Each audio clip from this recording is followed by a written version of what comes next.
साहित्य निधि में सुनिए समकालीन हिंदी साहित्य के वरिष्ठ कथाकार रूप सिंह चंदेल की लिखी हुई कहानी वो चेहरा।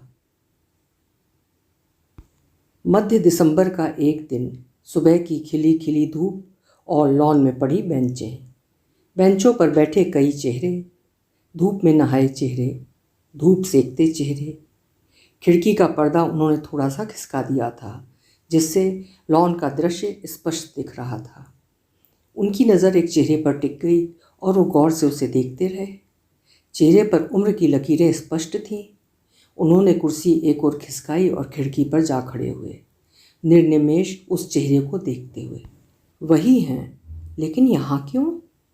मस्तिष्क में तरंगें दौड़ने लगीं। कुछ क्षण खिड़की पर खड़े रहकर वो कमरे में टहलने लगे, सोचते हुए, मैं कैसे भूल सकता हूँ उस चेहरे को? ढल गया है, ढलना ही था। 50 से अधिक सालों की लंबी यात्रा। 25 साल जैसा कौन रहता है? शरीर में स्थूलता भी है। अपने को देखो तपिश, तुम क्या उतने ही स्लिम ट्रिम हो? बढ़ती उम्र में सभी के आकार प्रकार चेहरे बदलते ही हैं। वो एक बार पुनः खिड़की के पास जा खड़े हुए और देखने लगे। इस समय वो चेहरा किसी युवती से बातें कर रहा था, युवती जो 25-26 के आसपास थी। उस चेहरे से मिलता सांवला चेहरा, नाक नोकीली, होंठ पतले और आंखें छोटी, लंबाई भी उतनी ही।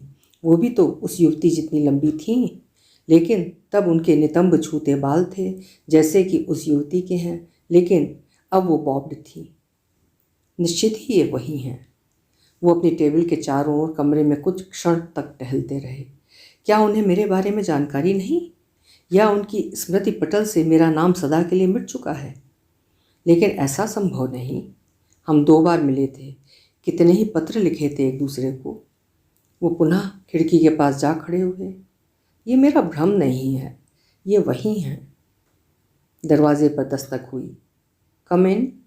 वो तेजी से पलटे और कुर्सी की ओर ऐसे बढ़े मानो चोरी करते हुए पकड़े जाने का भय था। कॉलेज के हिंदी विभागाध्यक्ष डॉक्टर प्रवीण राय ने आहिस्ता से प्रवेश किया। Yes Praveen, is everything fine? जी sir. Experts doctor Shreyansh Tiwari और डॉक्टर निकिता सिंह आ गए हैं। और हेड साहब डॉक्टर सच्चिदानंद पांडे? हाँ, सच्चिदानंद पांडे विश्वविद्यालय में हिंदी विभागाध्यक्ष थे और विश्वविद्यालय या विश्वविद्यालय के किसी भी कॉलेज में शिक्षक के किसी भी पद के साक्षात्कार में उनका होना अनिवार्य था। ये विश्वविद्यालय का नियम था। उनके पीए का फ़ोन आया था सर कि वो कुछ देर पहले ही कार्यालय से निकले हैं। उन्हें पहुंचने में कम से कम आधे घंटे का समय लगेगा। कुछ सोचने के बाद वो बोले, हेड साहब के आने तक प्रतीक्षा करना होगा। डॉक्टर तिवारी और डॉक्टर निकिता सिंह को मेरे यहाँ ले आओ। सर, मैंने पहले ही उन्हें आपके यहाँ आने के लिए कहा था, लेकिन दोनों सीधे गेस्ट रूम में जाते हुए बोले कि वहाँ उन्हें कोई कष्ट नहीं।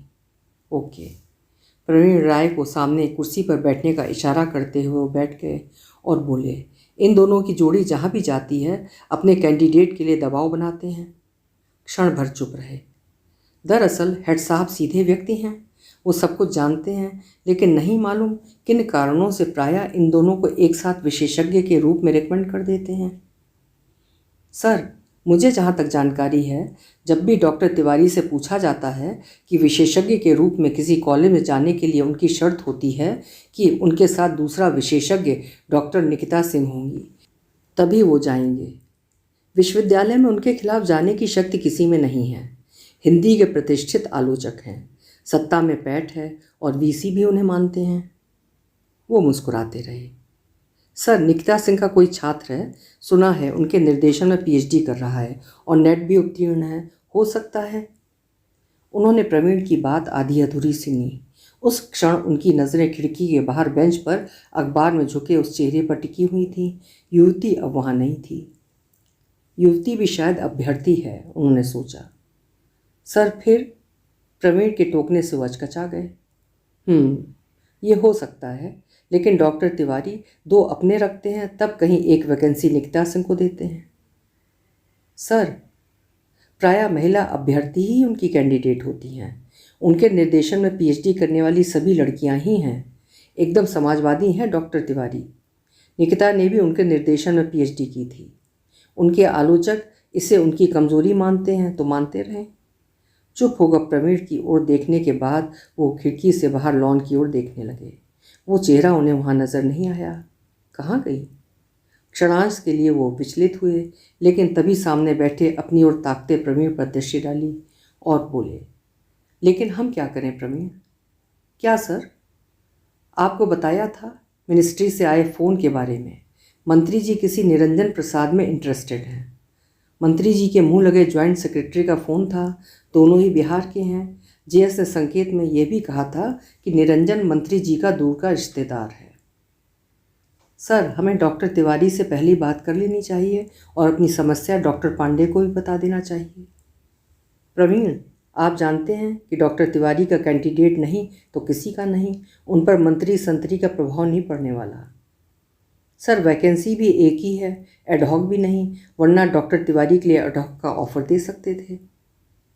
प्रवीण, वो कुछ गंभीर हो उठे। आपको नहीं लगता कि ये सब कितना अनफेयर है?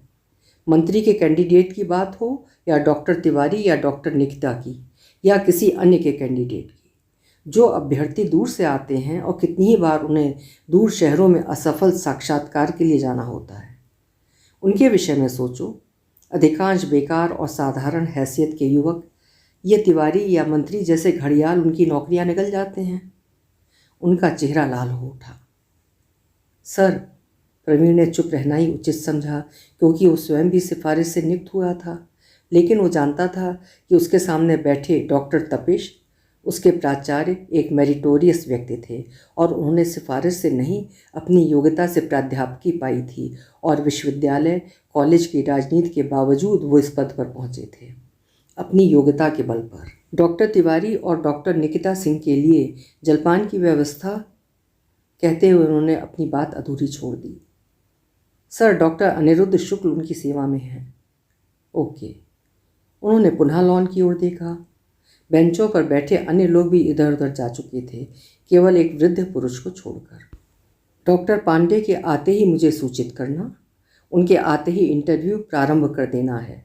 तब तक आप डॉक्टर तिवारी और डॉक्टर निकिता सिंह का ख्याल रखें। वो पुनः कुर्सी से उठ खड़े हुए और कमरे में टहलने लगे।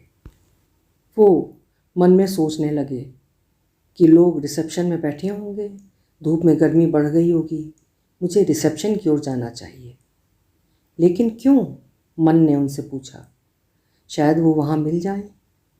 मिल भी जाती हैं तो क्या तुम उनसे बातें कर सकते हो इस समय? वो लड़की उनकी बेटी होगी, ये तो अनुमान लग ही गया है। एक अभ्यर्थी की माँ से बात करना। तपेश, तुम प्राचार्य हो इस कॉलेज के। प्राचार्य क्या इंसान नहीं? उसके परिचितों के बच्चे साक्षात्कार में नहीं बैठ सकते? बात कर लेने से ही मैं उनकी लड़की का फेवर करने लगूंगा।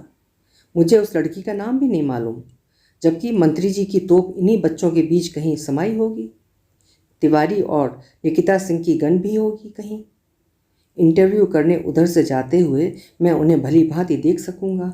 जरूरी नहीं कि वो मानसी ही हों। हो भी तो वो मुझे पहचान लेंगी, ये आवश्यक नहीं है। फिर तुम उधर से जाना ही क्यों चाहते हो? अंदर से फिर आवाज़ आई। पहचान लिए जाने के लिए ही ना? लेकिन क्या बात मात्र इतनी ही है? क्या ये सच नहीं कि उनके पहचानने से तुम्हारा आहत स्वाभिमान संतुष्ट होगा? तुम इन्हें ये एहसास नहीं करवाना चाहते कि तुम इस कॉलेज के प्रिंसिपल हो? नहीं, ऐसा नहीं है। इतनी पुरानी बात, 30 साल पुरानी, मैं तो भूल ही गया था। नहीं तपिश, तुम उसे एक दिन बल्कि एक पल के लिए भी नहीं भूले, भूल सकते भी नहीं थे। वो पुनः खिड़की पर खड़े हो गए और बाहर देखने लगे। लॉन की एक बेंच पर वही अकेला वृद्ध व्यक्ति बैठा था और बेंच से कुछ हटकर एक कुत्ता अपना पेट, टांगे और मुंह ऊपर उठाए पीठ के बल निश्चल लेटा हुआ था। तभी दरवाजे पर नॉक हुआ। यस, वो पलटे। सर, हेड साहब आ गए हैं, सीधे कॉन्फ्रेंस रूम में, आप ही चलिए। ओके। अभ्यर्थियों के नामों का फोल्डर टेबल से उठा वो डॉक्टर प्रवीण के पीछे हो लिए थे। उन दिनों वो दिल्ली में विदेश मंत्रालय में अनुवादक थे। अपने को पीएचडी के लिए पंजीकृत करवाने में 2 बार असफल हो चुके थे। ये उन दिनों की बात है जब दूसरी बार विश्वविद्यालय ने उनके शोध विषय को खारिज किया था। वो परेशान थे और ये बात मानसी को बताना चाहते थे। बताना इसलिए चाहते थे क्योंकि पिछली मुलाकात में मानसी ने पहले विषय के खारिज होने के कारणों पर गहरी रुचि प्रदर्शित की थी और उसके हर प्रश्न के उत्तर में उन्होंने एक ही बात कही थी कि विश्वविद्यालय ने विषय के खारिज होने का कोई कारण उन्हें नहीं बताया, केवल सूचना भेजी थी। मानसी उद्विग्न थी और तब उन्होंने अनुभव किया था उनके शोध से शायद उसकी भविष्य की आकांक्षाएं जुड़ी हुई थीं। लेकिन संभव है ये मेरी अपनी सोच हो, वो ऐसा ना सोचती हो। उन्होंने सोचा था यदि शोध नहीं कर सके और प्राध्यापक नहीं बन पाए तो क्या, जो नौकरी वो कर रहे हैं उसका भविष्य प्राध्यापक जितना आकर्षक ना सही लेकिन बुरा भी नहीं, डिप्टी डायरेक्टर तो वो बन ही जाएंगे। लेकिन मानसी को बताना आवश्यक है, पिछले 1 वर्ष से कभी एक बहाने तो कभी दूसरे वो शादी टालती जा रही थी। वो दूरदर्शन में प्रोग्राम एग्जीक्यूटिव थी और प्रारंभ में उसका बहाना था कि वो दिल्ली में थे और दिल्ली में उसका स्थानांतरण कठिन था क्योंकि वहाँ पहले से ही अतिरिक्त प्रोग्राम एग्जीक्यूटिव्स बैठे हुए थे, जबकि उनका लखनऊ स्थानांतरण संभव नहीं था। मानसी के स्थानांतरण के विषय में वो कमलेश्वर जी से मिले थे। कमलेश्वर जी उन्हीं दिनों दूरदर्शन में अतिरिक्त महानिदेशक के पद पर नियुक्त हुए थे।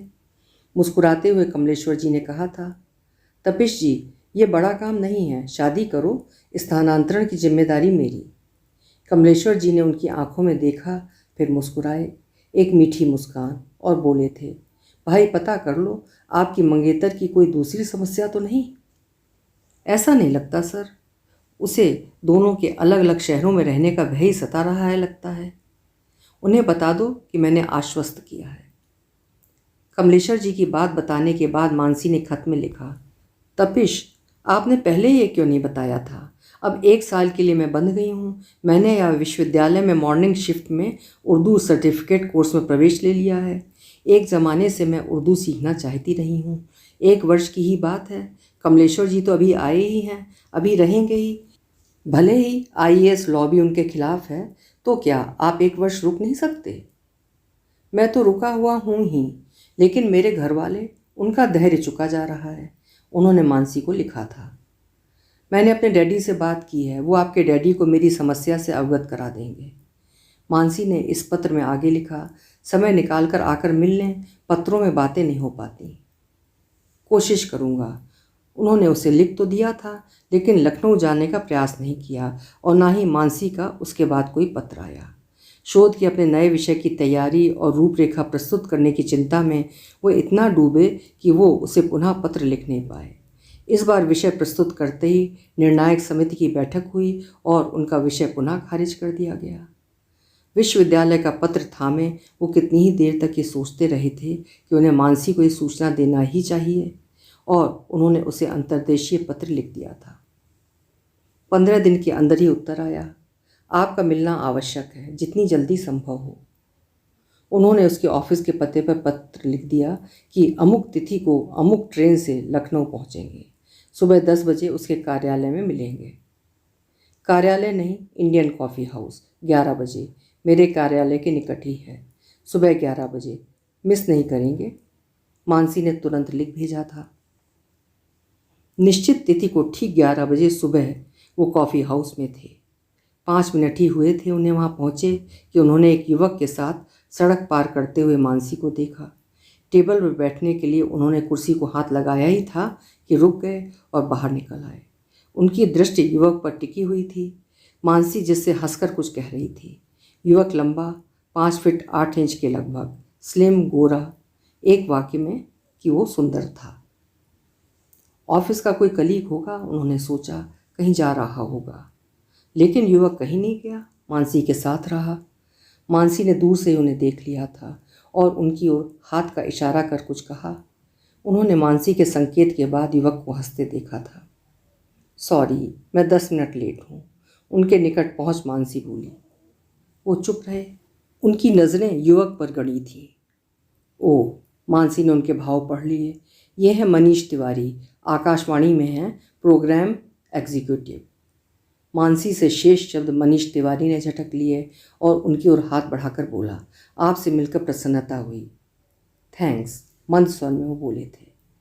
मैं चलता हूँ मानसी, आफ्टरनून आकर केस डिस्कस कर लूँगा, नो हरी। अरे यार, ऐसी भी क्या जल्दी है? तपस जी क्या सोचेंगे? एक कप कॉफ़ी पीकर चले जाना। मनीष की ओर देख मुस्कुराती हुई मानसी बोली, अरे हम लोग यहीं खड़े रहेंगे या बैठेंगे भी? हाँ हाँ, क्यों नहीं। और वो अंदर की ओर मुड़ गए तो मानसी और मनीष भी उनके पीछे हो लिए थे। जिस मेज पर वो बैठने जा रहे थे वो अभी भी खाली थी। बैठने के बाद उनके बीच देर तक चुप्पी पसरी रही। चुप्पी को तोड़ती हुई मानसी ने पूछा, कॉफ़ी लेंगे? कॉफ़ी हाउस में बैठे हैं तो वो तो लेना ही है। इस मुलाकात को यादगार भी तो बनाना है। उन्हें अपनी बात अटपटी लगी, लेकिन बात जुबान से रपट चुकी थी। संभालने का प्रयत्न करते हुए उन्होंने तत्काल जोड़ा, मनीष जी का साथ होने से इसे यादगार मुलाकात ही कहूँगा। मनीष के चेहरे पर मुस्कान तिर गई। हाँ ये है, मनीष बहुत व्यस्त रहते हैं, कभी पकड़ में नहीं आते। आकाशवाणी की नौकरी, नाटक लिखते हैं। इनकी कई स्क्रिप्ट पर दूरदर्शन और आकाशवाणी ने नाटक तैयार किए हैं। उन्होंने मनीष की ओर पुनः हाथ बढ़ाया। मेरा सौभाग्य, आप जैसे कलाकार से मुलाकात का श्रेय मानसी जी को, इनका भी आभार। मानसी कुछ अधिक ही प्रशंसा कर रही है सर, बस यूं ही कुछ उल्टा सीधा लिख लेता हूँ। तपिश जी ये संकोच करते हैं। हर बड़ा कलाकार अपने बारे में बताने या बताए जाने पर संकोच प्रकट करता है। बड़प्पन की यही निशानी है। अब वो पूरी तरह खुल चुके थे। यू आर राइट तपिश जी, मनीष जीनियस हैं, लेकिन मैं जब कहती हूँ तो ये चिड़चिड़ा जाते हैं। उन्होंने देखा अपने को जीनियस कहे जाने पर मनीष का चेहरा खिल उठा था। वो चुप रहे। कुछ देर बाद मनीष बोला, मानसी की ज़र्रा नवाजी है सर, लेकिन आप मुझे लेकर कोई गलतफहमी नहीं पालेंगे। मुझ जैसे कलाकार लेखक गली कूचों में एक खोजेंगे तो अनेक मिल जाएंगे। आपने देखी इनकी विनम्रता? तपिश की ओर देखते हुए मानसी बोली। वो तब भी चुप रहे। यार मनीष, कुछ और तारीफ तभी करूँगी जब कुछ पी लूँगी, मानसी बोली। बेरे को आवाज़ दो। 2 चक्कर काट गया और हम लोग बातों में लगे रहे। जाकर ऑर्डर कराता हूँ। मनीष जाने के लिए उठा, 2 कदम बेरे की ओर बढ़ा, फिर रुक कर उनसे पूछा, तपिश जी कुछ और लेंगे? No thanks. कॉफ़ी पीकर मनीष तिवारी चला गया। तपिश जी आपको कहीं कोई दूसरा काम है? मानसी ने पूछा। वो अचकचा गए, सोचने लगे, इसने मुझे बुलाया और पूछ रही है कि। कोई उत्तर दिए बिना वो मानसी की ओर देखने लगे थे। सॉरी, मैंने यूं ही पूछ लिया। कभी कभी ऐसा होता है। लेकिन आगे कुछ न बोल वो बेरे की ओर देखने लगी और कभी गेट की ओर। तपिश को लगा कि शायद उसने किसी और को भी बुलाया हुआ है। कुछ देर की चुप्पी के बाद उन्होंने पूछ लिया, किसी को आना है? नहीं, कौन आएगा? मानसी फिर चुप थी और लगातार गेट की ओर देखती जा रही थी। तपिश भी उधर ही देखने लगे। तभी बेरा आ गया। मानसी का ध्यान गेट की ओर होने का लाभ उठा तपिश ने कॉफ़ी के पैसे बेरे को दे दिए। आपने क्यों दिए? मुझे नहीं देना चाहिए था क्या? मेरा यह मतलब नहीं। अगर आपको किसी की प्रतीक्षा नहीं तो हम उठें, 1.5 घंटा हो चुका है। हाँ, लेकिन यहाँ तो लोग सुबह आकर शाम तक बैठे रहते हैं। हाँ, लेकिन हमें अभी बूढ़ा होने में बहुत वक्त है। मानसी मुस्कुरा दी। उन्होंने ध्यान दिया उसकी मुस्कुराहट में उत्साह प्रफुल्लता नहीं थी। उठ खड़े होते हुए उन्होंने पूछा, आपके पास अभी और कितना वक्त है? लंच तक आपके साथ रह सकती हूँ। बाहर फुटपाथ पर पहुंचकर वो बोले, फिर हम क्यों ना हजरतगंज में चहलकदमी करते हुए बातें करें? जी श्योर। 2 बजे तक मानसी उनके साथ हजरतगंज में एक छोर से दूसरे छोर तक उलट फेर कर टहलती रही। उसे आश्चर्य था कि जिस उद्देश्य से उसने उन्हें तुरंत आ जाने का आग्रह किया था उस पर चर्चा करने से उपज रही थी। उन्होंने जब अपने शोध विषय के निरस्त होने की चर्चा छेड़ी, उसने केवल ऐसा होता है, वो कोई मुद्दा नहीं। फिर मुद्दा क्या है? मुद्दा कुछ है ही नहीं। फिर आपको लिखा था कि मैंने उर्दू कोर्स ज्वाइन किया है, उसे पूरा कर लेना चाहती हूँ। यह कोई IAS PCS जैसी तैयारी तो नहीं? वो बोले। उनका स्वर कुछ ऊंचा था। आप इतनी उतावली क्यों दिखा रहे हैं? मानसी के स्वर में चिड़चिड़ाहट थी। वो हतप्रभ थे। कारण वो पहले ही बता चुके थे। चुप रहे। मैं समझती हूँ रुकना हमारे हित में है। आपको शोध के लिए पंजीकृत होने में सुविधा रहेगी, तब तक कुछ काम भी कर डालेंगे। मैं भी उर्दू में कुछ कर लेना चाहती हूँ। सामने से आ रहे व्यक्ति से उन्होंने अपने को बचाया। क्या आप नहीं चाहते कि आप जैसे प्रतिभाशाली युवक का स्थान किसी डिग्री कॉलेज या विश्वविद्यालय में है? बुरा नहीं मानेंगे, आपने बताया था कि अच्छे अंकों से आपने प्रथम श्रेणी पाई थी एमए में। जी। फिर अनुवाद में प्रतिभा का क्षरण क्यों? वो निरुत्तर रहे। अभी 2 बज रहे हैं, 2:30 बजे से मेरे एक कार्य का लाइव टेलीकास्ट है, मैं चलूँ? श्योर, उदासीन स्वर में वो बोले थे। मानसी ने बाय किया और तेजी से दूरदर्शन केंद्र की ओर लपक गई। वो देर तक खड़े उसे जाता देखते रहे थे। मानसी तो चली गई थी, लेकिन उनके अंदर एक उद्वेलन छोड़ गई थी। उन्होंने रिक्शा पकड़ा और होटल लौट गए थे। उनके पिता पारंपरिक सोच के थे और अपनी बढ़ती उम्र से चिंतित। एक दिन वो दिल्ली आ पहुँचे और उन्हें धमकाने के अंदाज में बोले, तपिश, मैं उस रिश्ते को तोड़ने जा रहा हूँ। हद ही हो गई, तय हुए 1.5 साल से ऊपर हो चुका है, उनके बहानों का अंत ही नहीं। मुझे तो दाल में कुछ काला नजर आ रहा है। क्या? धीमे स्वर में उन्होंने पूछा था। यही कि वे लोग किसी आईएएस पीसीएस के चक्कर में हैं। वहाँ से उन्हें स्पष्ट उत्तर नहीं मिल रहा होगा और तुम्हें उन्होंने स्थानापन्न के रूप में रखा हुआ है। मैं भी जल्दी में नहीं हूँ, उन्होंने उत्तर दिया था। तुम्हें जल्दी क्यों होगी? तुम्हारी छोटी बहन 26 की हो रही है, तुम्हें पता नहीं होगा? लेकिन मुझे उसकी चिंता भी करनी है। डैडी, आप विपाशा की शादी की चिंता करें, मैं फ़िलहाल शोध की चिंता करूँगा। शोध वोध शादी के बाद भी होता रहेगा। रजिस्ट्रेशन होने तक मेरे मामले को स्थगित कर देंगे तो मेरे हित में होगा। उनके स्वर की निरीहता ने शायद पिता को सोचने के लिए विवश कर दिया था। हथियार डालते हुए मरे से स्वर में बोले थे, तपिश, शादी की भी एक उम्र होती है, उसके बाद फिर समझौते ही होते हैं। वो चुप रहे थे।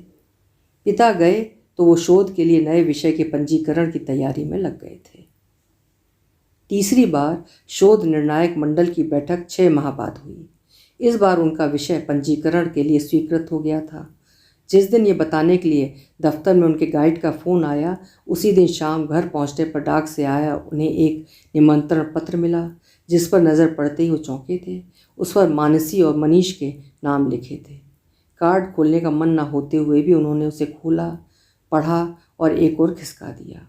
उसके 10वें दिन उन दोनों का विवाह होना था। देर तक वो किंकरत विमूढ़ से सोफे पर अतलेटे से बैठे रहे थे। पिछली मुलाकात के दृश्य तेजी से उनकी आंखों के सामने घूमते रहे थे। मानसी ने उन्हें केवल मनीष से मिलवाने के लिए ही बुलाया था। वो शायद इस विषय में बताना चाहती थी, फिर कहा क्यों नहीं? वो सोच रहे थे, कहना आवश्यक था। यदि तुम्हें समझने की क्षमता ही नहीं, तब कहकर भी क्या समझ लेते? उसके परिवार वालों को भी इस बारे में जानकारी रही होगी। वे मनीष और उसके प्रेम संबंधों के कारण उलझन में रहे होंगे। लेकिन मानसी ने उचित ही किया। यदि अपने परिवार के दबाव में वो उनसे विवाह कर भी लेती तो भी क्या वो मनीष को भूल जाती? तब क्या स्थिति बनती? नहीं, उसने उचित कदम उठाया। मुझे उसे बधाई देनी चाहिए। और अगले दिन उन्होंने मानसी को बधाई का टेलीग्राम भेज दिया था। उसके बाद जीवन कुछ यूं बदला कि उन्हें पता ही नहीं चला। वो निरंतर सफलताओं के सोपान चढ़ते रहे। पीएचडी संपन्न होने से पहले ही उस कॉलेज में प्राध्यापक नियुक्त हुए और आज वो उस कॉलेज में ही प्राचार्य हैं। उन्होंने पीछे मुड़कर नहीं देखा। वक्त भी नहीं था देखने का। वक्त शादी करने के लिए भी नहीं निकाल सके। काम, शोध और उसी दौरान 2 वर्षों के लिए हिमाचल विश्वविद्यालय के वीसी भी रहे। केवल 2 वर्षों के लिए। 2 वर्षों बाद पुनः अपने पद पर वापस लौटे। उन्हें कभी किसी की कमी खटकी भी नहीं। अपने अधीनस्थों और विद्यार्थियों को अपना परिवार समझा और सभी के लिए दरवाजे खुले रखे। आज वो दिल्ली के सर्वाधिक प्रतिष्ठित प्राचार्य के रूप में जाने जाते हैं। लेकिन मानसी उन्हें कभी याद नहीं आई, ऐसा नहीं था। काम के बीच कभी अचानक खाली होते तो सोच लेते। मानसी उनके जीवन में आई पहली और अंतिम लड़की थी। भले ही उसके पिता ने उन्हें खोजा था और बाकायदा उनकी रिंग सेरेमनी हुई थी। उसके बाद उससे 2 बार ही मिले थे। कुछ पत्राचार हुआ था। तब वो उसके विषय में ही सोचते रहते थे, सपने बुनते रहते थे, अकेले रहते थे। दफ्तर के बाद मानसी उनके साथ होती थी। लेकिन जब सब समाप्त हुआ, उन्होंने अपने को इतना समेटा कि मानसी भूले भटके कभी उनके मानस पटल पर विचरण कर जाती। और तब वो आपने उचित निर्णय लिया था मानसी, अपने को उसकी स्मृति से मुक्त कर लेते। लेकिन उसके जाते जाते ये भी कहते, यदि आपने वो निर्णय न किया होता मानसी, तो आज मैं जो कुछ हूँ वो नहीं होता। साक्षात्कार प्रारंभ होने से पूर्व उन्होंने अभ्यर्थियों के नामों पर दृष्टि डाली और अभीप्सा तिवारी लखनऊ पर अटक गए। सब कुछ उलटता पलटता नजर आया। हर अभ्यर्थी को जानकारी होती है कि जिस कॉलेज में वो साक्षात्कार के लिए जा रहा है वहाँ का प्राचार्य, विभागाध्यक्ष और विश्वविद्यालय का विभागाध्यक्ष कौन है। अभीप्सा यदि मानसी की बेटी है तो मानसी को भी ज्ञात होगा, फिर उसने मुझे अप्रोच क्यों नहीं किया? करती तो क्या तुम उसके लिए कुछ कर देते? डॉक्टर तिवारी और डॉक्टर निकिता और मंत्रालय, क्या वो इतना आसान होता? उन्होंने सोचा, आवश्यक नहीं मानसी को पता ही हो, मेरे नाम के कितने ही लोग हो सकते हैं। फिर उसने तो यही सोचा होगा कि मैं सरकारी बाबू था, आज भी कुछ पदोन्नतियों के बाद वही होऊंगा। क्षणांश के लिए रुक कर पुनः सोचा, ये भी संभव है वो मानसी हो ही ना। वो कुछ और सोचते कि अभ्यर्थियों को बुलाए जाने के लिए प्रवीण ने पूछा और उनसे पहले डॉक्टर पांडे ने सिर हिलाकर अनुमति दे दी। अभीप्सा तिवारी को बुलाया गया, तब वो कुछ विचलित हुए। एक बार उनके मन में आया कि वो उससे कुछ न पूछकर केवल उसके पेरेंट्स के विषय में पूछें, लेकिन तत्काल अंदर से आवाज़ आई, डॉक्टर तपिश, क्या मूर्खतापूर्ण बात सोचने लगे? इतना भावुक होकर अपने पद की गरिमा क्यों घटाने पर तुले हुए हो? अभीप्सा ने चयन बोर्ड के सभी सदस्यों के प्रश्नों के उत्तर दिए और सही बेहिचक। लखनऊ विश्वविद्यालय से उसने प्रथम श्रेणी में एमए किया था, नेट उत्तीर्ण थी और पीएचडी कर रही थी। अभीप्सा एक हलचल थी उनके अंदर। उसके अतिरिक्त 2 अभ्यर्थी और भी थे जिन्होंने सभी प्रश्नों के सही उत्तर दिए थे, लेकिन उन दोनों के बजाय घूम फिर कर उनके दिमाग में अभीप्सा की नियुक्ति घूम रही थी। अभीप्सा ही क्यों? मन के एक कोने से प्रश्न उठा। दूसरे अभ्यर्थी इसी विश्वविद्यालय के छात्र हैं, उनमें कोई कमी भी नहीं है। फिर तपिश, तुम अभीप्सा के बारे में ही क्यों सोच रहे हो? मानसी से जुड़ा अतीत तुम्हें परेशान कर रहा है? उन्होंने विश्वविद्यालय के विभागाध्यक्ष और डॉक्टर तिवारी की ओर दृष्टि डाली।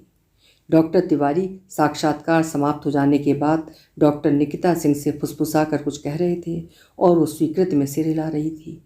कॉन्फ्रेंस रूम में सन्नाटा देर तक चहलकदमी करता रहा। बीच बीच में कुछ कागज़ों की सरसराहट की आवाज़ हो जाती, तभी उन्होंने घंटी बजाई। वो सन्नाटे को तोड़ना चाहते थे। गेट पर तैनात चपरासी दौड़ता हुआ आया।